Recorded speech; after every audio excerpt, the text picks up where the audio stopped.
Hello again, best friend! Welcome back to my channel! For today's video, i-share ko sa inyo ang aking preterm labor experience at syempre, meron tayong pa-bill reveal. Let's start!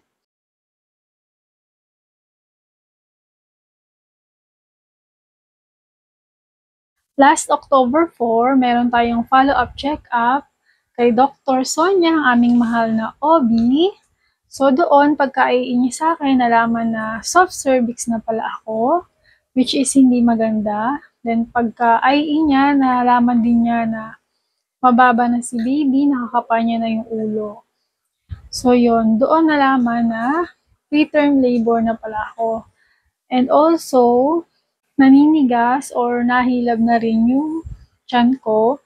Pero hindi ko masyadong ramdam kasi mild lang naman.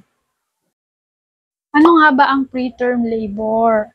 So, ang preterm labor ay yung pagli-labor o paghihilab ng iyong tiyan na mararamdaman mo kapag hindi ka pa full term or mas mababa ka sa 37 weeks ng iyong pregnancy. At kapag nanganak ka naman ng below 37 weeks, ang tawag naman nila ay premature birth. Ano nga ba ang cause ng preterm labor? Based sa mga research ko at sa mga napanood ko, pwedeng sa multiple pregnancy, pwedeng sa infection na alam nating prone tayong mga buntis dyan, pwede rin sa diabetes, pwede rin sa high blood pressure, pero meron ding mga reason na hindi pa rin alam kung ano nga ba ang nagiging cause nitong preterm labor. Ano-ano nga ba ang signs para malaman ko na preterm labor na pala yun? Sa case ko, ang naramdaman ko bukod sa mild na panghilab dito sa tiyan ko, may 3 gabi yung naramdaman ko na yung ulo ni baby na sumisiksik sa puson. So, mabigat sa puson. Tapos, pag iihi ko naman, nawawala naman siya. Na akala ko normal naman. Then, meron din namang ibang mga preggy mommies na bukod sa paghilab at pananakit ng puson, masakit din yung balakang at may kasamang mga light bleeding or spotting. Kaya that day na rin, nung check-up namin nung hapon, dumiretso na kami sa ospital dito sa Bulacan kung saan din ako manganganak at doon din naman naka-base si doctor namin. Sa ER, nagpa-antigen test kaming mag-asawa. Nung negative na yung result, nilagyan na nila ako ng dextrose, tsaka nung isoxaprine. Yun po yung pamparelax ng muscle ng ating uterus para ma-prevent yung premature labor. Then, sinaksakan na rin ako ng first shot ng steroid. So, dito yan siya isinasaksak. First shot every 12 hours. So, 4 na shot yon. Para naman yon sa lungs ni baby para tumulong na mag-mature. Kasi in case na anytime lumabas si baby, mature na yung lungs niya.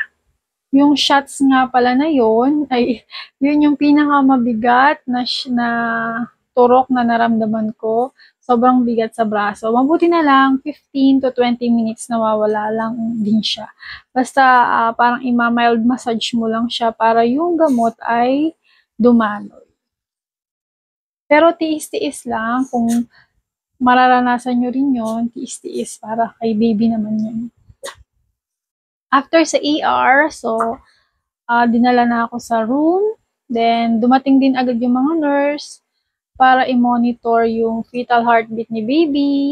At thank God sa kada monitor nila ay 140 pataas naman, which is good.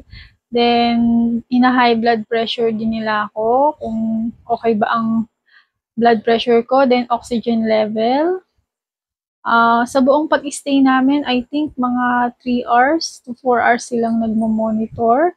Then, in-advise din nila ako na bawal akong tumayo. So, pwede umupo pag kakain kasi in-advise din yun ni Doc na bed rest habang nasa ospital. Until now din naman bed rest. Kaya dito ako umihi. Yan. Sa bedpan ang tawag naman nila dyan. Nagpa-request din si Doc ng urine sample ko. Baka ang reason ng aking preterm labor ay baka may UTI ulit ako. Which is good. Okay ang result, wala akong UTI. Next day, naubos ko na yung isang bag nitong Isox Supreme. Kaya ang advice ni Doc Sonia ay mag-oral na ako. So, naka-4 na tablets ako hanggang sa nakauwi kami. Every 12 hours. Also, pinadala niya na rin sa akin yung mga prenatal vitamins ko para tuloy-tuloy yung pag-inom ko. Tsaka yung aking Dupasto na 3 times a day. Hindi na rin siya nag-request ng ultrasound ni baby. Hindi na niya ako pina-ultrasound doon para malas na rin sa bill. Meron ding PhilHealth staff doon sa mismong ospital nung kinaumagahan. Kaya nung bumaba yung asawa ko, meron siyang form na dala-dala. Then, nag-fill up din ako doon. Mostly, name and signature. Tapos, ang natandaan ko, ang meron akong nagutan doon kung na-confine ba ako within this year, which is no. Then, yon malaking bagay yon. Kaya maghulog po ng PhilHealth. Malaking bagay kasi malaki din yung nales niya sa aming bill. Sobrang biglaan yung mga nangyari. Hindi ko alam na ma-admit ako that day. Pero super thank you talaga kay Lord kasi hindi niya kami pinababayaan. Sinakto niya na nung check-up namin kay doktora na doon nalaman. Kasi pwede namang last week. Every 2 weeks na kasi ang visit natin sa ating OB kapag ikaw ay 3rd trimester. And syempre, thank you din sa aming mahal na Doktora Sonia dahil sa pag-aalaga at pagmumonitor at 1 call away lang siya kapag may mga nararamdaman ako or pag may mga iba akong katanungan. So now, kapag napanood mo ito at nai-upload ko tong video na ito, I'm now currently 34 weeks pregnant. Mabilis lang din naman. Almost 2 weeks din yung nakalipas. So, waiting lang ako up to 37 weeks. So, sana ipag-pray nyo kami ni baby na safe delivery.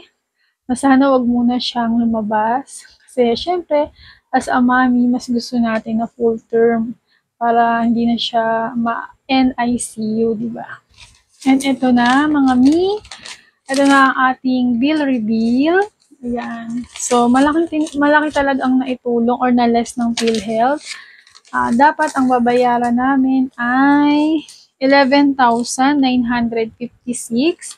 Then may antigen test kami na 1,360. Ang nabawas po ay 6,800 pesos ng PhilHealth. Diba? Super laking tulong ng PhilHealth.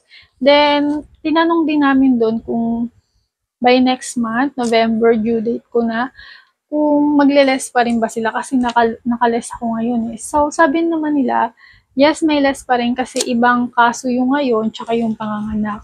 So, ang binayaran na lang namin ay 6,516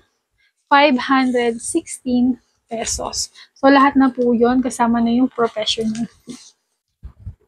So, yun, hanggang dito na lang ang aking video. Kung may mga tanong kayo about sa pregnancy na kung alam ko ay aking sasagutin. At kung nakaabot ka dito, thank you for watching. At kung hindi ka pa nakasubscribe at gusto mo yung mga videos gaya nito about pregnancy, i-click mo na yung subscribe button at like button na rin. At pwede na rin pakishare na rin sa iyong mga kaibigan. Again, best friend and mga mi, thank you for watching. Till next time. Bye!